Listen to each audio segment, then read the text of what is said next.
Your subconscious mind is the quiet engine that runs almost everything in your life, yet you almost never notice it. It makes decisions before you think. It shapes your emotions before you feel. It writes your habits before you act. And in many ways, it knows you far better than your conscious mind ever will.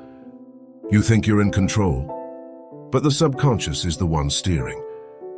It decides what you pay attention to. It decides what you ignore. It decides what feels threatening and what feels safe, what feels possible and what feels out of reach. Long before the conscious mind takes credit for a choice, long before you say, "I decided," your subconscious has already scanned millions of stored memories, patterns, fears, beliefs, and emotional imprints, and delivered a conclusion. The conscious mind is the narrator. The subconscious is the author. Psychologists estimate that up to 95% of your behavior is subconscious. 95%. That means most of what you call you is automatic.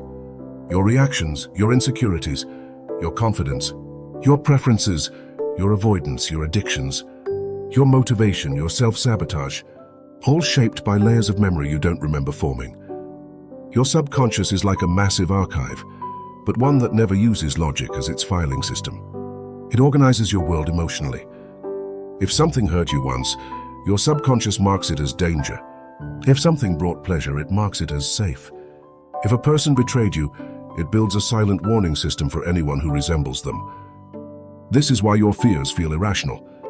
This is why your habits feel automatic.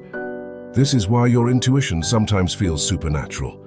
Your subconscious is not magical. It's deeply mathematical. A pattern recognition machine powered by years of experience you don't consciously remember. But the same system that protects you also limits you. Because your subconscious doesn't update itself automatically.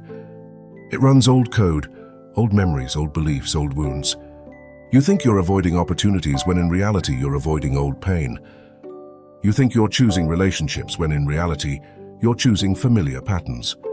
You think you're staying realistic when in reality you're staying within the boundaries your past created. And maybe the most unsettling part is that the subconscious doesn't care if something is true. It only cares if something felt true at the time. One harsh comment at the wrong age can become a lifetime belief. One moment of rejection can become a story about unworthiness. One failure can become a self-fulfilling prophecy. This is why change feels impossible. You're not fighting your future. You're fighting your subconscious past. But here comes the twist. You can reprogram it. Slowly, deliberately, consistently.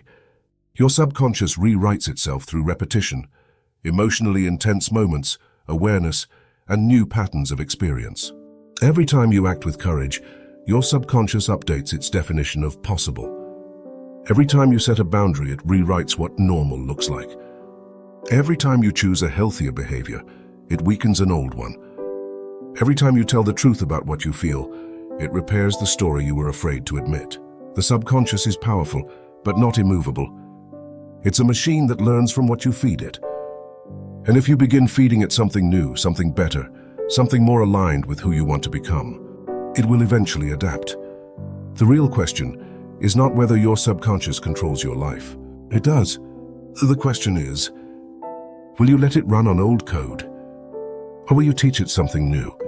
Because the moment you stop living by your subconscious past, you start shaping a conscious future.